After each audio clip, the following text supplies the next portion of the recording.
my God, no, I can't do this. I can't do this. I have to sit down again. I have no money. And I'm going to tell you something. If it happens to me, it could happen to you. Did you drink this whole thing today? Keep it there. Okay. Just keep it there. People around who are yes people and allowing this to continue. This is all too much. Is it really a lost battle for Wendy Williams? With some serious tea. Are you ready to dive into the shocking and tragic life story of Wendy Williams? Hold on to your seats, because this is going to be a wild ride you won't believe. Wendy was the face of the Wendy Williams show, but lately things have taken a devastating turn, and the most shocking of it all is, where's Wendy? Who is she leaning on for support during these tough times? Stay tuned for all the juicy deets. I think she's losing memory. Have you guys noticed that? How dare him? I control men. Let's start with the bombshell news that's left us all in a huge shock. The end is possibly and allegedly very near for Wendy. Yeah, we know it's hard to believe, but that's the word on the street. Wendy's facing some serious health challenges. It's a tough pill to swallow, considering how much she has gone through in her life, but still, it's a tough one for her. Wendy is in a treatment facility, though they don't know where. What people are going to see is a broken woman. Well, my real name is Wendy Hunter. Hunter. Yep. But here's the gut-wrenching truth. It's been revealed that Wendy Williams has been diagnosed with aphasia and dementia. Now, we didn't know much about aphasia before, but it turns out it's a language disorder that affects a person's ability to express and understand language. And to make matters worse, it's accompanied by dementia, a decline in keys that can't be cured. It's a heartbreaking combination, y'all, and Wendy is struggling all alone without any financial support. His family was shut out.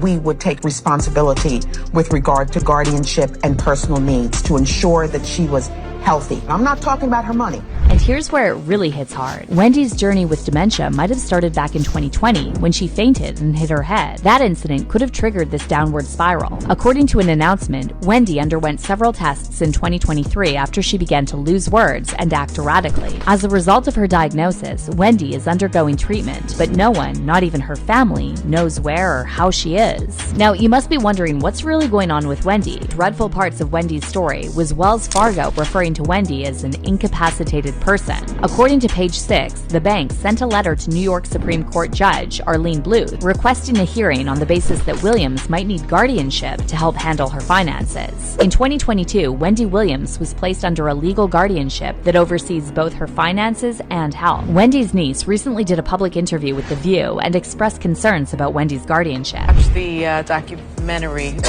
4-hour documentary together yesterday, and I think it's very brave of what your family is trying to do, because I think your family is trying to expose this conservatorship guardianship issue. Death is the only punishment here. Yeah. It's reminiscent of Britney Spears. Now, reports are coming in that Wendy's family is gravely concerned for her well-being. They fear that she won't put down the bottle of alcohol, which has become a crutch for her. Rehab attempts have been made, but communication between the caretakers and the family is strained. It's a messy situation, to say the least. I finally got some sort of a response not too long ago, but that has been a big problem for the family in terms of just, can we get an update on how she's doing? And I say this honestly. Wendy has gone through a lot of struggles, and each one has been more challenging than the other. Her old manager, her ex-husband, who cheated on her for many years with this woman. They had a baby. They were driving around in her cars. Wendy was heartbroken. She was upset. She started deteriorating, drinking, doing shrugs. So then she was in a sober living facility, and I think she was still taping. It wasn't just Hunter who allegedly made life tough for Wendy with all the alleged cheating. There's more. And if that wasn't enough, Wendy also experienced the devastating loss of her mother in 2020. It's been a string of blows that would knock anyone off their feet. But what's truly surprising is how Wendy, who used to be on our screens every day, has gone completely silent. It's just not like her. Wendy's struggle with drinking and the alleged overuse of other substances have recently exposed, and it isn't shocking since Wendy, in several interviews, has confessed herself that she did it. I have been living in a sober house. I lost over a decade of my life. If the family has no contact with Wendy, who's there to support her? Well, no one really knows that, but there's a clip from Wendy's recent documentary that shows Wendy in a vulnerable state, sitting beside Blac Chyna. It's a poignant moment that raises questions about why this documentary was even made. Is it exploiting Wendy's situation? Blac Chyna pays an emotional visit to Wendy Williams in a preview of her new documentary. Fans have had mixed reactions to Blac Chyna visiting Wendy Williams. Some fans think it's confusing and weird that no one was there to support Wendy, yet somehow Blac Chyna was able to reach her.